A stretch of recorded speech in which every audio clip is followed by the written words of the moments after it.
Здравствуйте, компания Progress Auto. Сегодня у нас краткий обзор трактора Hitachi TZ250. Сейчас, как обычно, по состоянию шин сначала. Передняя правая шина. Видно, что износ есть, но он небольшой.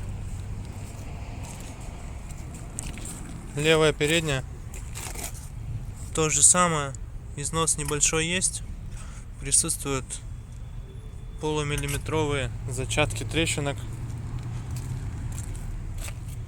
По задним шинам, задняя левая шина просто идеальная, скорее всего менена в Японии на новые, потому что прям совсем замечаний к ним нет.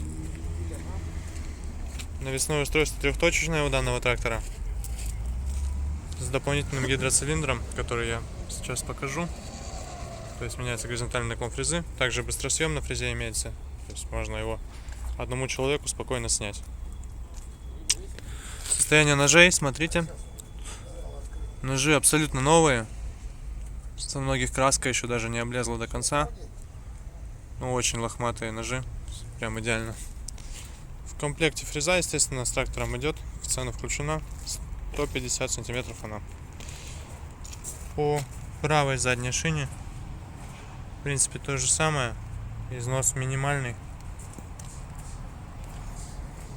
Сейчас откроем кабину. Покажу, что внутри трактора.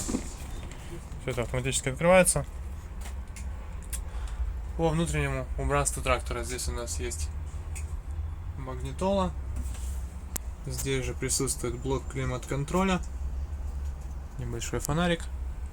Динамики установлены также уже сзади от водителя. По низу что у нас есть? Здесь у нас регулировка гидронаклона фрезы. Здесь регулировка ее положения.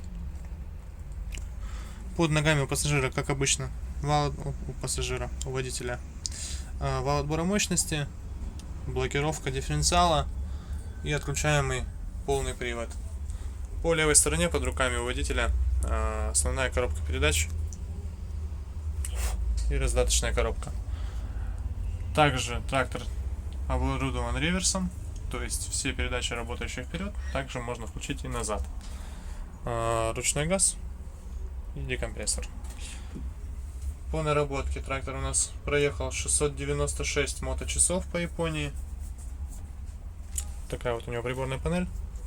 В принципе, трактор достаточно современный, симпатичный, с регулируемым наклоном рулевой колонки, то есть можно сесть удобненько и поехать работать. Прикуриватель есть. Форточки, понятное дело, открываются.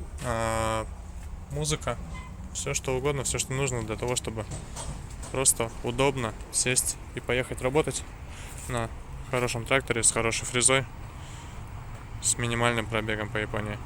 Поэтому приезжайте, смотрите.